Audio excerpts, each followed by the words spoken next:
guys, thank you for purchasing a bird feeder kit from us. I'm here just to show you a kind of a visual of how to assemble your bird kit. So when it's finished, it'll look like this. So it's just a tray feeder that you can use any kind of seed with. So in your paper bag, you're going to have, of course, all of your lumber. You'll have some written directions, as well as kind of a guide to what kind of seeds you can use in your kit. We did provide you with some black sunflower seeds to get you started for your first feeding. So these are a great inexpensive option to fill your feeder with. They attract a lot of birds. And if you can only use maybe one kind of seed, this is probably the seed to go for. But there's also white millet is great feed, Niger seed. They'll be kind of an outline to help you choose what kind of seed mix to use and make sure you get a good quality seed mix to fill your feeder with once you've got it built. So, perfect. You'll have all of your wood pieces and vinyl hardware. So you'll have a little bit of sandpaper, your wire, a couple of eye screws, and then the screws to put it together. So this cedar wood is pretty soft, just a standard drill. If you don't have a drill, you can even do this with just a Phillips head screwdriver. The wood is soft enough. So the first thing you'll want to do is just take your sandpaper. This is just some rough cedar fencing that we were able to use for this. So it's going to have some rough edges.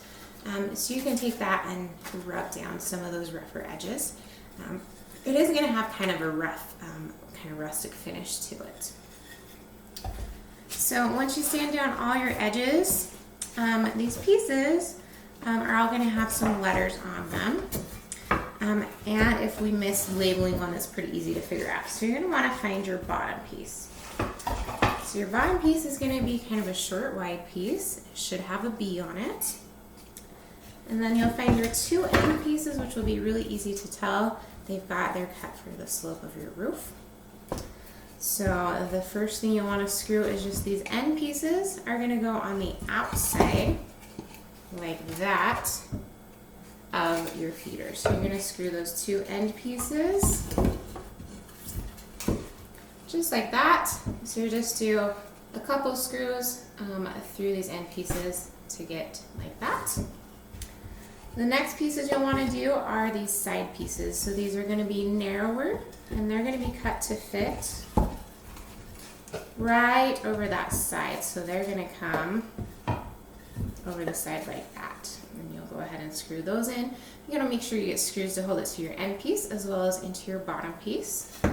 And once that is done, you'll have your nice tray, and all you'll have left to assemble is the roof.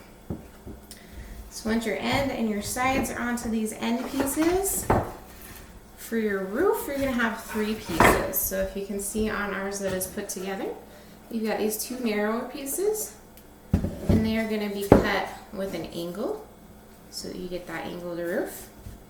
And then you're going to have one longer piece, all right?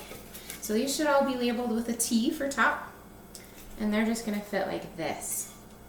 So what you want to do first is take your top, put on your end pieces so that your angle lines up like that. And you're going to have a nice overhang so you get a bit of a roof on your feeder to keep the rain off. You'll go ahead and screw both of those in. If I can find the other one here. It's under my other top piece. So you're going to screw them like that.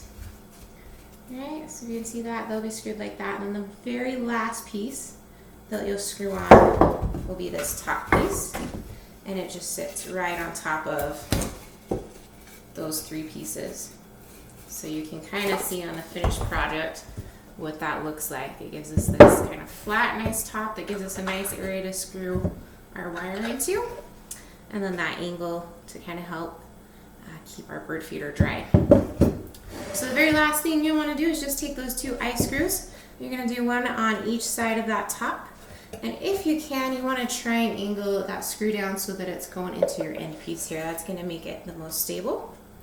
And lastly, just take your wire, just loop each end through an eyelet, and it's really easy to fasten off. You might want to wear gloves doing this. This wire can be a little pokey, and it's really easy to get slivers with this cedar wood. So if you've got a pair of work gloves, go ahead and throw them on.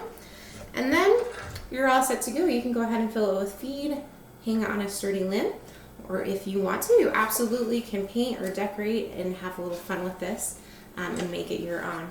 So I hope you enjoy these feeders, and I hope you enjoy bird watching and get a lot of our fun feathered friends to watch this summer at your bird feeders. Thank you.